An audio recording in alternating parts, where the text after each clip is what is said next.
Welcome to Bart and Huib Speakers Corner, the podcast with noteworthy interviews and more. Here you'll discover what our speakers are bringing to Agile Testing Days and why they love this unique conference so much. So, welcome everybody to the last Bart and Huib Speaker Corner podcast, because today is going to be the last one. We're 1 month away from starting ATD, and today we have a very special guest, and she's very special because I think she flies the biggest route to ATD of all the attendees, and it's Anne-Marie. Good morning, Hello, Anne-Marie. it is true. I think that I have been beaten by Katrina Clokey from New Zealand. Right, yeah, So but Katrina is don't not hold the joining this title. year, so this year you No. are definitely the one coming I'll from the take that. farthest away. So actually I said good morning, but for us it's morning, for you it's afternoon, right? It's Almost good evening. afternoon. Yes, Yeah. it's nearly drink o'clock. Oh, that sounds good. It does.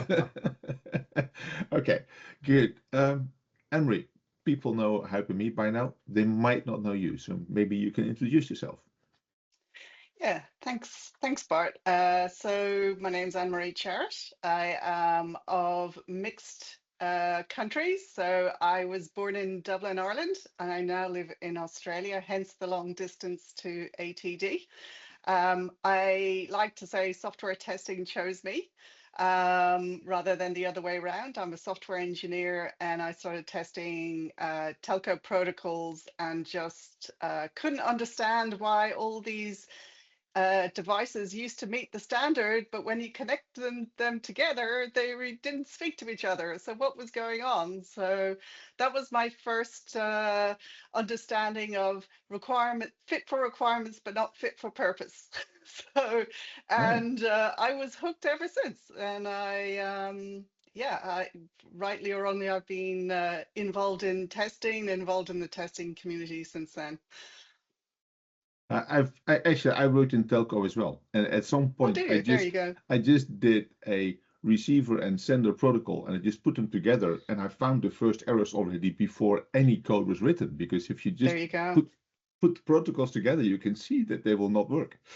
Yeah. So it's your go-to superpower, right? Yeah. Just give me an API. I started in telecom as well, but not at the technical there you side. More on the administrative side. But hey, okay. No, but I have a question for Anne-Marie, because you introduced yourself, but I think one of the most profound things that happened recently is this. You have a copy. I have a copy too. And you have to sign it at ATD for me. I promise. I will bring some books with me. Copy. Yes. You've got the Kindle version, right? Yeah. So tell me a little bit about the book. Right. Well, I call the book my 10-year pregnancy because I started writing this book in 2014 when I was working with a group of testers in a fintech. And we were working, really had these testers embedded in teams. And so the developers, who I have to say were amazing developers, were doing XP. So they're all doing test-driven development. They were doing, lots of great quality practices. So we were in a great context. But anyway, these testers were doing exploratory testing. And basically what happened was the engineers started picking up on what was happening. And they started absorbing a lot of of the testing that was done into their work. And so they ended up preventing bugs rather than actually, having a tester. And the tester was like, I don't know what to do. I've got nothing left to do here. And I mean, like, I'll never forget the day this tester came up and says, I feel redundant. And I was like, that's a really good problem to have. Yeah. That's a great problem to have, right? And so we're like, okay, well, what can we do next? How can we actually help other teams with this? And so we sort of went meta and we said, well, why don't you work across 2 or 3 teams and work with them and see how it works and see how it goes. And so that concept of kind of coaching more than actually going in and doing it emerged. It didn't, I didn't come up with the idea. It just came out of all that. And so I started writing about it and documenting it. And of course, as soon as I decided to make it a thing, it became incredibly difficult to write. And I basically wrote the first 3 chapters about 3 times. And I just like, I'm never going to finish this book. And so that's when I got this idea of actually writing online and forcing myself to commit to write a chapter a month online, good or bad, get it out there, write it. And so, and I asked people to subscribe to that and help me write it. And I did a payment system. So I was dutifully bound to write something. I felt compelled. I couldn't just decide, oh no, I'm not going to do it anymore. And yeah, after a few years, and that was about 3 or 4 years ago, and then Fiona Charles helped me edit it and put it together, and that is the book. So Nice. yeah. I like the idea of forcing yourself to write something by promising to put it online and like a sequel, right? Because a lot of the early books of Charles Dickens were also written as a sequel for a newspaper. So he had to deliver a part of his books every week to the newspaper, actually forcing him to write as well. So you're the go. Charles Dickens of software testing. That's I'm honored to be called that, but I think but it's amazing. Similar concepts, and LeanPub, where I published the book on Kindle, is also does that. They say just right. write and publish as you go and get your feedback. And it's worked for me. Everyone's different, but yeah. I can imagine it works. It's by actually one says that by externalizing your ambitions and other people buying into that helps you realizing those ambitions, because other people will help you, remind you, support you, but also will ask you like, hey, how is it going? So it's Yeah. it's a great way. And Jerry Weinberg, I mean, he had this concept of fieldstones, right, which was quite short amounts of work. Don't try and be too much of a perfectionist, and so we're in, if it's good enough for Good Jerry company. Weinberg, it's good enough for me. Yeah. Okay, so Anne-Marie, you travel a long way to get to the ATDs, and yet we see you over and over again. So what makes ATD so special that you decide to take that trip every time again? Look, there's a number of reasons here, okay? And I'll have to be honest, there's some of them are a bit selfish, and that is like I get to meet a whole range of people that I don't ordinarily get to meet. Like I live in Australia, and it's really hard to meet with a network, I mean, we have a small testing community in Australia, but the opportunity to meet so many well-known people with such depths of experience is second to none. So that's one reason.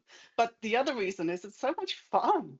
And I think like I came from an era where software testing conferences had to be super, super serious. And I've sort of come to the realization that actually you learn more when you're relaxed and you're in an open mindset, you're open and in a safe, you feel safe. And I think that's kind of not that other conferences weren't safe, but I think it just adds to the whole sense of we're a community, we're here to learn, but we can have fun as well, and it's okay.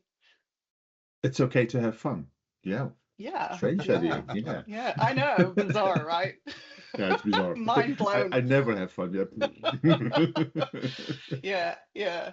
And I have to stress the safety as well. I mean, I know Jose does an amazing job of ensuring and going out of his way to make it safe. I think that is really something that is a wonderful for everyone. So I think he does make an effort to make it as diverse as possible. Oh, So definitely. I think that's yeah. Right. Okay. Wow. So So that's yeah. jumping to the next topic, What are you going to do at this year's ATD, Anne-Marie? Because you're going to be there I again, right, this year? I know, and I'm really excited about this one because I get to do a tutorial with Fiona Charles, and so I'm already winning here. So, you Yep. know, Fiona Charles. If you, I don't know if you've ever done a workshop, maybe you've attended one, but Fiona Charles is the doyen of tutorials. I mean, there's rarely been a tutorial I've walked away going, I haven't learned something. The way she holds space for people, the way she actually allows you to come and you know, actually emerge and come and learn from a situation rather than telling you this is what you should do, right?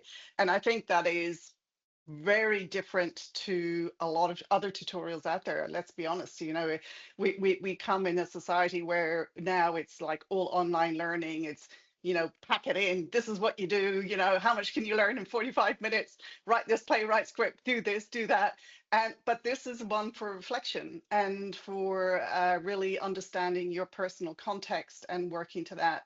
And expected to lead is such an important thing because in quality in particular, the expectations that often companies and engineering management put on us to, you know, have amazing quality with like one tester or so, you know, like, or I'm a tester, I've been here for 2 years. Well, you're going to actually now in charge of all things quality, from hiring to you know, ensuring that the product quality is perfect, to coaching the engineers, to oh yeah, you could, you know, and I mean it sounds amazing. You get all these opportunities to learn and grow, but how do you manage expectations, and how do you know when an expectation is too much, right?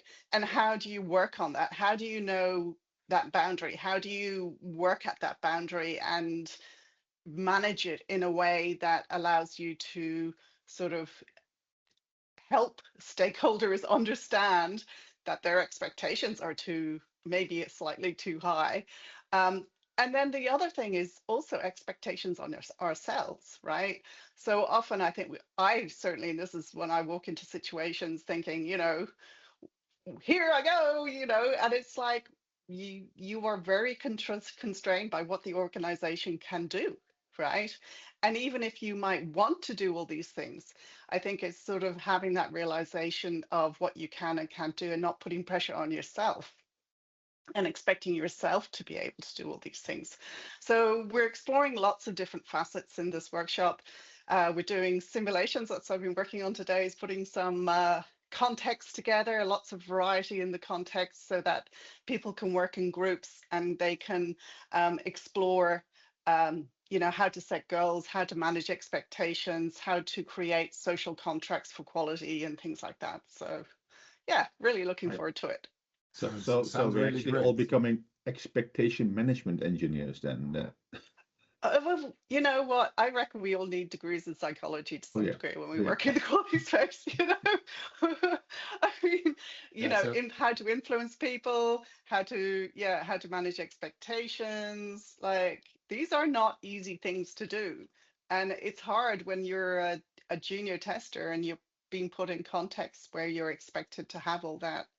Um, and it can lead to burnout. It can be really quite serious where people do lead to burnout. And so we have to be mindful that quality has that ability.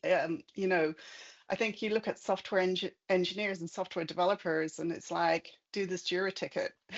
You know, nobody asks a junior developer to go and influence the whole team on doing better unit testing or better this or following dry principles, but somehow a junior tester is meant to do that, right? And so I think like there's an imbalance there that causes burnout within our community. And so we have to be careful of that and mindful. Right. you haven't mentioned it, but your tutorial is called Expected to Lead Quality. And I remember we did a workshop together in Eurostar in Dublin, your hometown, with Fiona, and I can fully second what you say. She's amazing. I did several tutorials. So, and the topic you're gonna do really resonates with me, because I train a lot of people and I get so many questions about this, but I'm the only tester and there's so many people in my team. And now I have to do 2 teams because, and yeah, so it's a very important topic. I'm sad we're doing a tutorial at the same time, or else I would really want to be there. So, Well, yeah. Yeah, you wanted No, to say well, I was just something. about to say I'm doing another one, which is moving at the speed of trust. So that's I think it's a 90-minute one, which is a lot more fun. Well, they're both going to be fun, but this one is like we're going to do some trust exercises. But really, it's along the theory that, or it's got the question. I actually my hypothesis here is that we can't move faster than the speed of trust, right? And so in quality, it's like, well, what trust do we have to actually build? And, you know, we always say delivery, you've got to go fast speed, the speed of delivery, you've got to get that stuff out the door and, you know, pump, pump, pump. But actually, what if it was that we can only really move as fast as the trust that exists? And Actually, yeah. there is a saying in the motorcycle world: never drive faster than your guardian angel. There you go. There you go. So maybe we all need a guardian angel, right? Yeah. Trust So sounds a bit like a guardian sessions. angel, and actually, I think the yeah. Okay, I like that. Okay, well, I will definitely see if I have time to join, because that sounds like a very interesting topic. Good. So people that want to join ATD can still do so by using the discount code that's underneath in the comments. You get a 15% discount.